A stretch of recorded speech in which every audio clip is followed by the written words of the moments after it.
The Kirath diplomat fell to her knees, her forearms spread wide in the posture of complete surrender. Her species had done this 3 times before. Different diplomats, same posture, same words.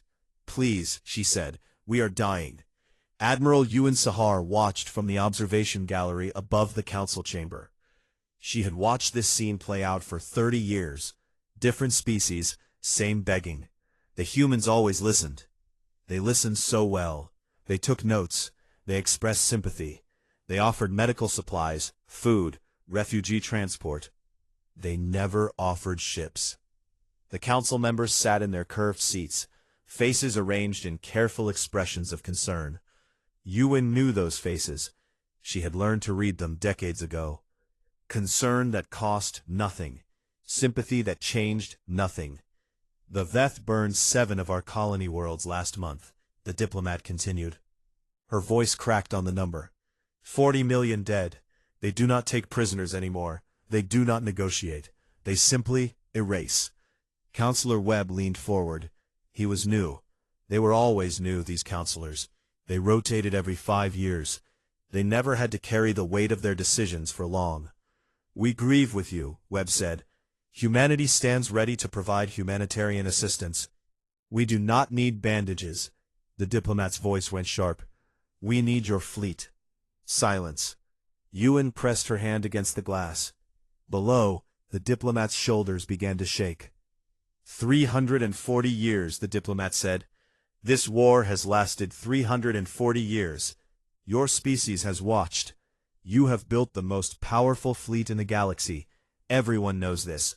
Everyone has seen your ships. And you do nothing." "The UN doctrine," Webbe began. "I know your doctrine." The diplomat rose to her feet, her 4 hands clenched into fists. "You do not enter wars. You do not take sides. You remain neutral." The sound was broken glass. "Do you know what the Veth call you? They call you the cowards of Sol. They say you built warships you are too frightened to use." Webb's face did not change. None of their faces changed. "Our position remains. Children," the diplomat said. "They are killing our children. They broadcast it. They are proud of it." Yuan closed her eyes. She had seen the broadcasts. Everyone had. The Vets sent them to every corner of the galaxy. A message. A warning. This is what happens to our enemies. Watch and learn. The council voted. The result was the same as always. Humanitarian aid. Medical support. Continued neutrality. The diplomat walked out. She did not look back. Yuan returned to her ship that night. The Silence. Her crew had named it that as a joke 15 years ago. The most powerful warship ever built. And it had never fired a weapon. Silence. She did not laugh when they told her. She never laughed. Her quarters were small. She preferred them that way. A bed, a desk, a viewport that showed the stars. She had spent 30 years looking at those stars. 30 years of waiting. Her console blinked. A new transmission. She knew what it was before she opened it. The Veth had struck again. Not a colony this time. The Kirath homeworld. 3 billion souls, 6 hours of bombardment. When it was over, there was nothing left but ash and silence. Yuan watched the footage. She had learned to watch without flinching. It was a skill she wished she did not have. The cities fell first. Great towers of glass and light, collapsing into fire. Then the suburbs. Then the farms. They always were. At the end of the footage, a Veth commander appeared on screen. His face was split in what passed for a smile among his species. "Let this be remembered," he said. "The Kirath defied us. The Kirath no longer exist. Any species that stands against the Dominion will share their fate." He paused. His eyes seemed to look directly at her. "Even the cowards of Sol." The transmission ended. Yuan sat in the dark for a long time. Her hand rested on the viewport. The glass was cold. She thought about her grandmother, the first Admiral Yuan, the woman who had written the doctrine that bore their family name. The woman who had looked at humanity's history, the wars, the genocides, the endless rivers of blood, and decided that humans must never fight again unless they could end it. Fast, complete, so total that the violence itself became a mercy. "We are not pacifists," her grandmother had told her once. Yuan was 12. She did not understand. "We are something worse. We are predators who learn to fear ourselves." Yuan understood now. Her console blinked again. Emergency council session. She rose and walked to the chamber. The council was already arguing when she arrived. Councillor Webb stood at the center, his face red. "We cannot continue to stand by," he said. 3 billion dead, an entire species nearly wiped out. If we do nothing now, we are no better than who? "The doctrine exists for a reason," another councillor interrupted. Elder Mira. She had been on the council for 20 years. She remembered the debates, the old fears. "If we enter this war, we will end it, but at what cost?" "The cost of not entering is measured in bodies," Webb shot back. "How many more?" "You do not understand." Mira's voice went quiet. "When we fight, we do not stop. We cannot stop. Our history. Every war we have ever fought has ended in annihilation. Ours or theirs. There is no middle ground for us." Yuan listened. She had heard these arguments before. She would hear them again. The vote came. Neutrality. Again. She walked back to her ship, alone. The corridors were empty. Her boots echoed on metal floors. Outside the viewport, refugee ships streamed past, thousands of them. Kirath survivors fleeing a homeworld that no longer existed. Yuan watched them pass. Small faces pressed against small windows. Children who would grow up knowing that the humans watched their world burn and did nothing. One child looked at her, a little girl. Her eyes were too large for her face. She pressed her hand against the glass. Yuan turned away. She could not watch anymore. But she would remember. She always remembered. And somewhere deep in her chest, something that had been sleeping for 30 years began to stir. Commander Torek stood at the window of his warship and smiled. Below him, the wreckage of a human cargo vessel drifted through space. Its hull was cracked open like an egg. Emergency lights blinked in the darkness. 14 humans survived.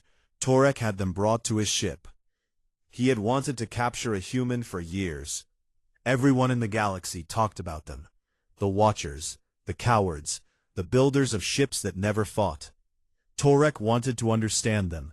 He wanted to know what fear looked like when you cut it open. The first 13 humans told him nothing useful. They cried, they begged, they were soft, just as he expected. The 14th was different. Jin sat in the interrogation chamber with his hands folded on the table. He was a small man, thin. His hair was gray at the edges. He looked like someone's grandfather. Torek circled him. "You were the chief engineer on that vessel," Torek said. "You have knowledge of human ship design. You will share it with me." Jin did not move. "I asked you a question."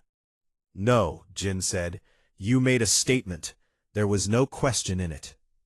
Torek stopped circling. He leaned close. His breath was hot on Jin's face. "Do you know what I did to the Kirath homeworld?" "Yes." "Do you know what I will do to you if you do not cooperate?" Jin looked up. His eyes were calm. Not brave, not defiant, just calm, like a man watching rain fall on a window.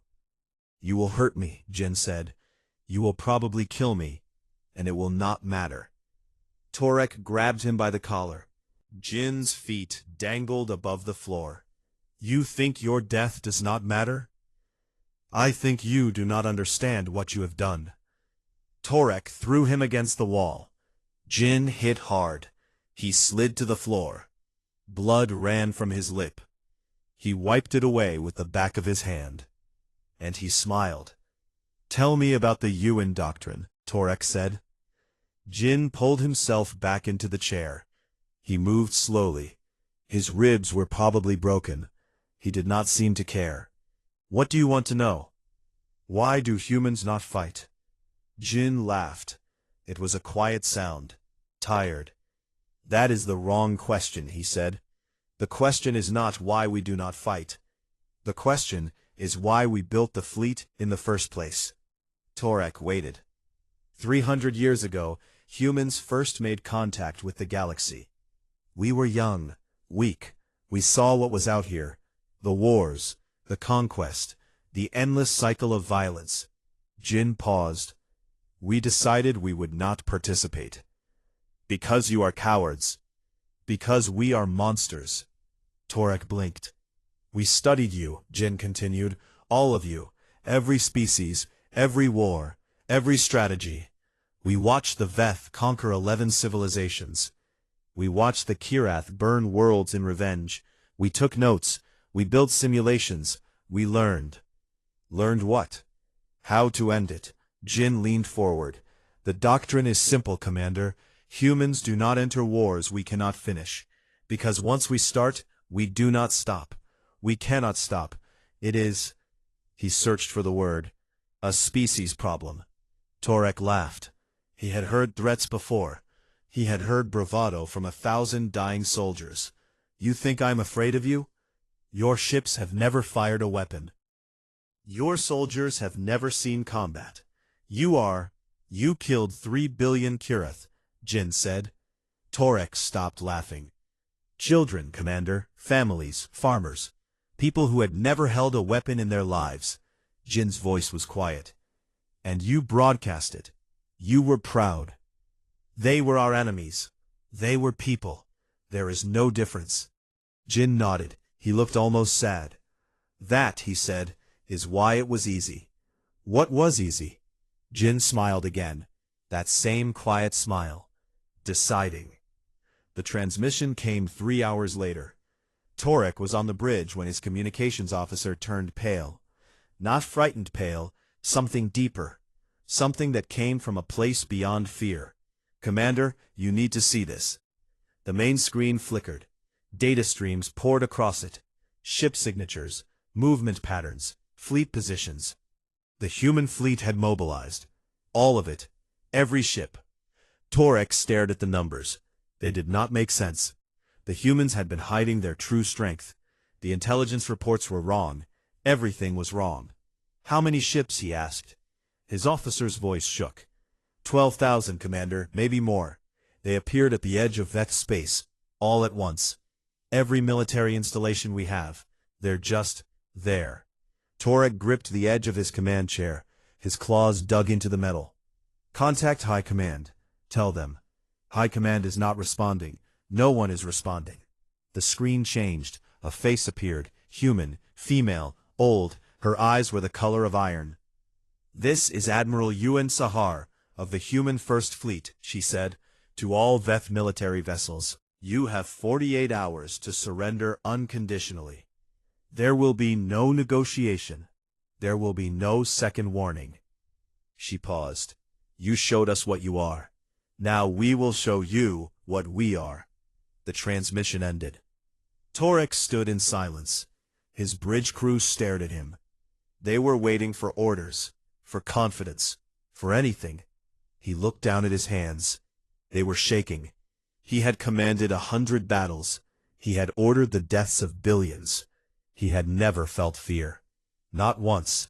Fear was for prey. Fear was for the weak. But standing there, watching those numbers on the screen, Commander Torek felt something he had not felt since he was a child. He felt small. In the holding cell below, Jin heard the alarm sirens begin to wail. He closed his eyes and leaned his head against the wall. I warned you, he whispered to no one. I tried to warn you. The ship shuddered. The lights flickered. And somewhere in the darkness between stars, humanity began to move. The Veth had 6,000 warships spread across 300 systems. They had orbital defense platforms around every major world. They had ground forces numbering in the billions. They had won every war they ever fought. The humans did not care. The first hour began with silence. Veth sensors detected the human fleet at 0600 Galactic Standard Time. By 0601, the sensors stopped working. Not destroyed, just blind. Human ships operated on frequencies the Veth had never discovered. They moved through space like ghosts through walls. Admiral Torik's fleet was stationed at the Veth Military Command Center. 40 ships, the finest in the Dominion. He ordered them into defensive formation. He sent out scouts. The scouts did not report back. At 06:15, the first Veth warship exploded, then the second, then the third. Torik watched his fleet die. He could not see what was killing them. There was no warning, no weapon signature. Ships simply broke apart, metal twisted, hulls cracked. Fire bloomed in the darkness. "Return fire," he ordered. "At what?" his weapons officer screamed. "I cannot see them. I cannot target them. They are not—" His console exploded. The officer fell. He did not get up. By 06:30, half the Veth fleet was gone. Not retreating. Gone. 40 ships became 20. 20 became 10. Torik tried to send a distress signal. The transmission was blocked. By 0700, the Veth Dominion had 400 warships left. Scattered. Confused. Dying. 1 hour. The second hour was worse. Human dropships descended on Veth military installations across the galaxy. They moved in perfect coordination. Every ship knew exactly where to go. Every soldier knew exactly what to do. The Veth had never seen anything like human soldiers. Veth eyes could not track them. Their armor seemed to absorb every weapon fired at it. They did not speak. They did not shout. They simply advanced, room by room, building by building, base by base. On the fortress world of Keth Prime, the Veth commander ordered his troops to hold the line. They held for 11 minutes. Then there was no line to hold. On the orbital station above Veth Prime, the defense force locked themselves in the command center. They sealed the doors. They activated the emergency shields. The humans walked through the walls, not around them, through them. Their armor had technology the Veth could not understand. Solid matter meant nothing.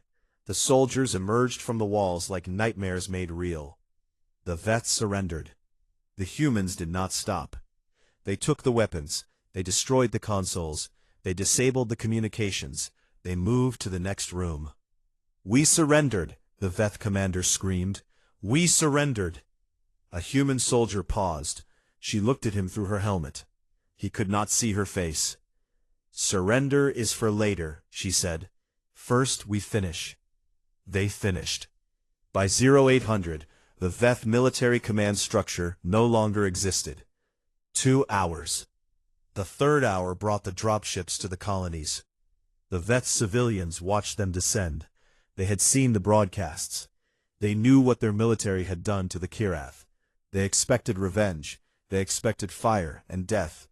The humans did not bring fire. They brought doctors. The dropships opened.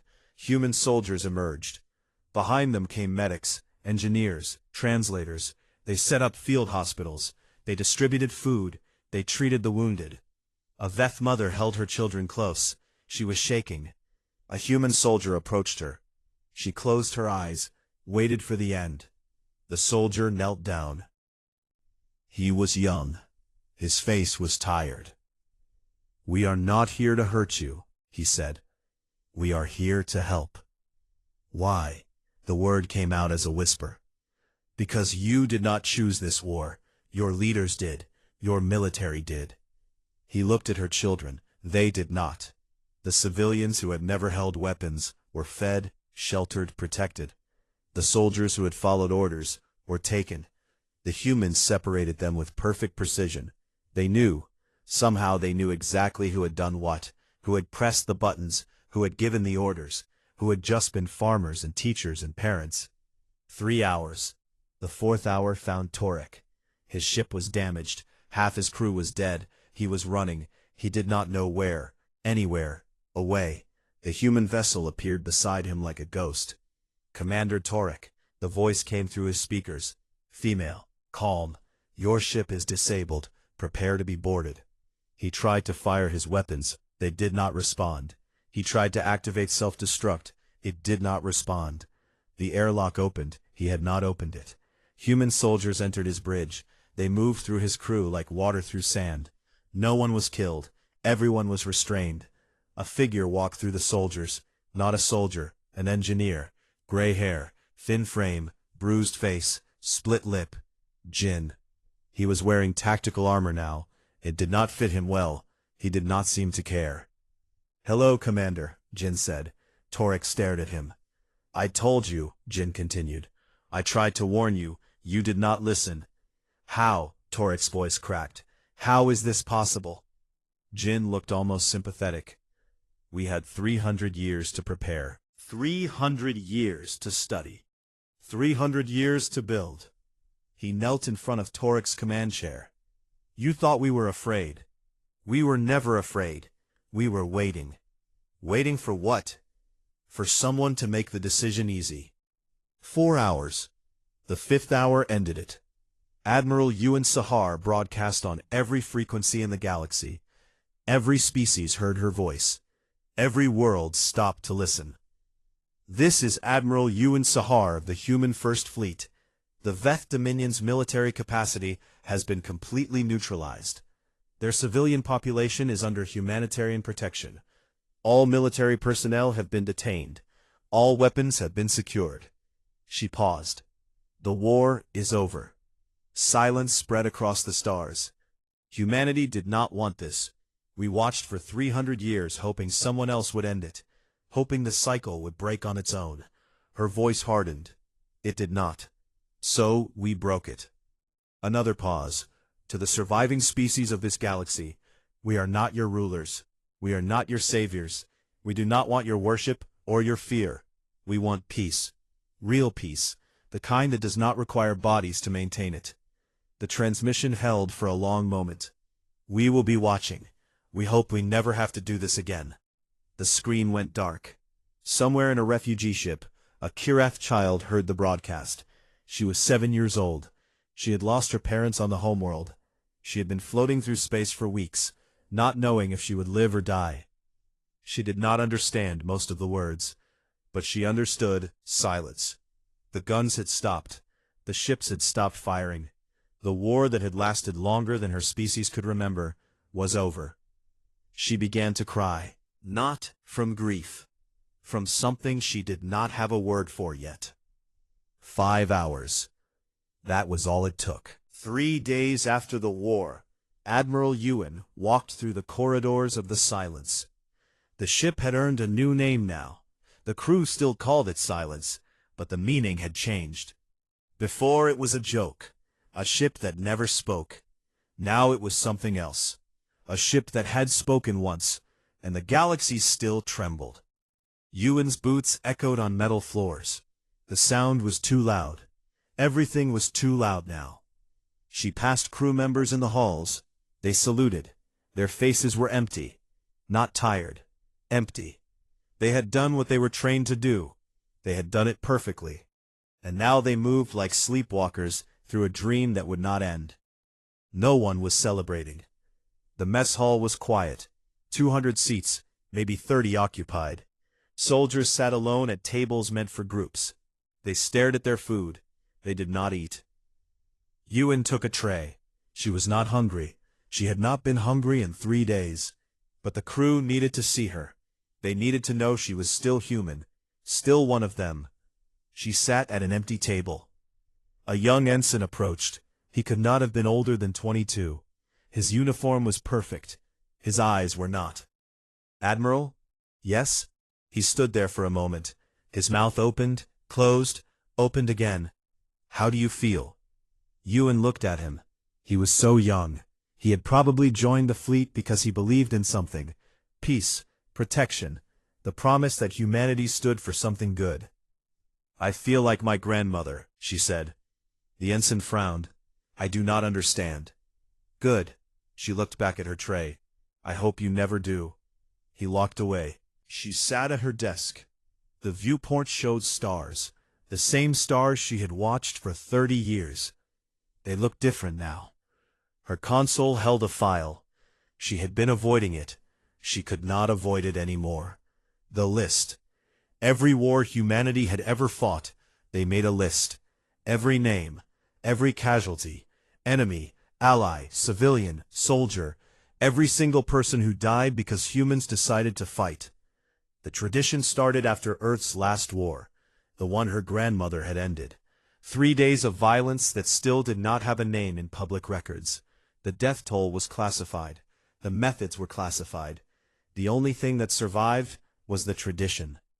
The Admiral reads the names. All of them. Every war. Every name. Ewan opened the file. 4,237,812. That was how many Veth soldiers died in 5 hours. Most of them had never fired a weapon in combat. Some of them were 17 years old, children in uniforms, boys who had joined the military because their fathers had, girls who had been told they were protecting their homes. They were not innocent. They had followed orders. They had been part of a machine that killed billions. But they were dead, and Ewan had killed them. She began to read. The Karath diplomat found her 2 days later. Ewan was still reading. She had not slept. She had not eaten. The names scrolled past her eyes in an endless river. She was on the 3 millionth name. She had 4 million left to go. Admiral Ewan? Ewan looked up. The diplomat stood in her doorway. The same diplomat who had knelt before the council, who had begged for help, who had been told no. "May I come in?" Ewan nodded. The diplomat entered.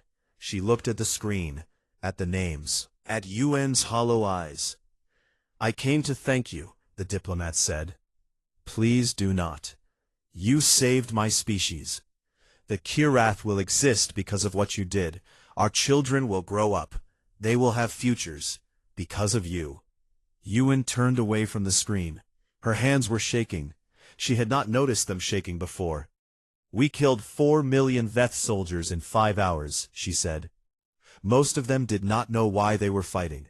Some of them were children, 17 years old, 18, barely old enough to understand what war meant. The diplomat was silent. They had families, mothers who will never see them again, children who will grow up without parents. Ewan's voice cracked. That is not salvation. That is just faster horror. They would have killed more. The war would have continued. Billions more would have died. I know. Ewan closed her eyes. That is why we did it, because the math made sense. Because 5 hours of violence was better than 500 more years of war. Because sometimes the only choice is between horror and greater horror. She opened her eyes. But do not ask me to feel good about it. Do not ask me to celebrate. Do not tell me I am a hero. Her voice dropped to a whisper. I know what I am. I know what we are. The diplomat stood there for a long time. The silence stretched between them. What will you do now? She asked. Ewan turned back to her screen. To the names. I will finish reading. Then I will keep watching. And I will hope that we never have to do this again. It took her 6 days to read all the names. 6 days without sleep. 6 days of faces she would never see. Stories she would never know. Lives that ended because she gave an order. When she finished, she closed the file. She stood up from her desk. Her legs were weak. Her eyes burned. She walked to the viewport. Outside, the galaxy turned. Billions of stars, trillions of lives, species that would never know how close they came to extinction. Children who would grow up in peace because humans had finally stopped watching and started moving. Ewan pressed her hand against the glass. Grandmother, she whispered, now I understand. Her grandmother had carried this weight for 50 years. She had written the doctrine because she knew what humanity was capable of. She had spent her life trying to build walls around the monster. Rules, restrictions, promises. The walls had held for 3 centuries. And then the Veth had torn them down. Ewan stood at the viewport until the stars began to blur. She was crying. She had not cried since she was a child. She did not try to stop. The weight was hers now. She would carry it. 1 year later, the galaxy had learned to be quiet. The Galactic Confederacy met on the station above New Kirath. Every species sent representatives. Diplomats filled the Great Hall. Translators worked through the night. Trade agreements were signed. Borders were redrawn. No one raised their voice. No one threatened war. They had all seen what happened to the Veth. They had all watched the broadcasts. 5 hours. An empire that lasted 1,000 years, dismantled in 5 hours. The humans sat at the back of the hall. They did not speak unless spoken to. They did not make demands. They did not claim territory. They just watched, and everyone watched them back. Admiral Ewan stood at the window of the observation deck. Below, diplomats moved through corridors like fish through water. They smiled at each other. They shook hands. They pretended that the fear did not exist. She could see it anyway, the way they glanced at human delegates, the way conversations stopped when humans walked past, the way children were pulled a little closer when human soldiers appeared. A year ago, humanity had been a joke. The cowards of Sol, the watchers who built ships they were too frightened to use. Now humanity was something else. Now humanity was the thing in the dark, the shape at the edge of vision, the question no one wanted to ask. What if they decide to fight again? The summit's final day brought the proposal. A Kirath elder stood at the center of the great hall. She was old. Her forearms trembled with age. But her voice was strong. "We have gathered to discuss the future of this galaxy," she said. "A future made possible by the actions of one species. A species that watched us suffer for 300 years. A species that could have intervened at any moment." She paused. The hall was silent. We do not blame them for waiting. We understand now why they waited. We have seen what they are capable of. We have seen what they were afraid of becoming. She turned toward the human delegation. "The Confederacy has a proposal. We ask humanity to join us, not as members, not as equals, as arbiters, peacekeepers, the guardians of the peace they created."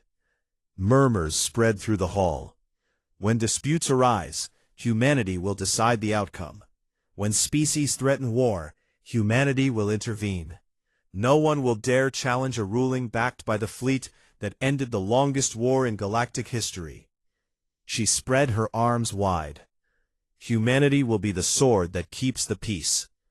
The human delegation did not answer immediately. For 2 days, they debated among themselves. Some argued for acceptance. "We can prevent the next war before it starts. We can save lives. We can use our power for good." Others refused. "We become the thing we were afraid of. We become rulers, tyrants, the species that decides who lives and who dies." Counselor Webb stood in the center of the human chamber. His hair had gone gray in the past year. His face had new lines. The weight showed on all of them. "We cannot be what they want us to be," he said. "The moment we start making decisions for other species, we stop being peacekeepers. We become conquerors, just slower ones." "Then what do we do?" another counselor asked. "We cannot go back to watching, not after what we did, not after what we saw." Webb did not answer. No one did. On the final day, Admiral Ewan asked to address the Confederacy. She walked to the center of the great hall. Every eye turned toward her. She was the most famous human alive, the woman who had given the order, a woman who had ended a war in 5 hours. She carried it anyway. 300 years ago, she began, humanity first discovered that we were not alone in the universe. We were young. We were afraid. We looked at the galaxy and saw 1,000 species locked in endless cycles of violence. She paused. We also looked at ourselves, at our history, at the wars we had fought, the genocides we had committed, the rivers of blood that marked our path from caves to stars. The hall was utterly silent. We did not stop fighting because we became enlightened.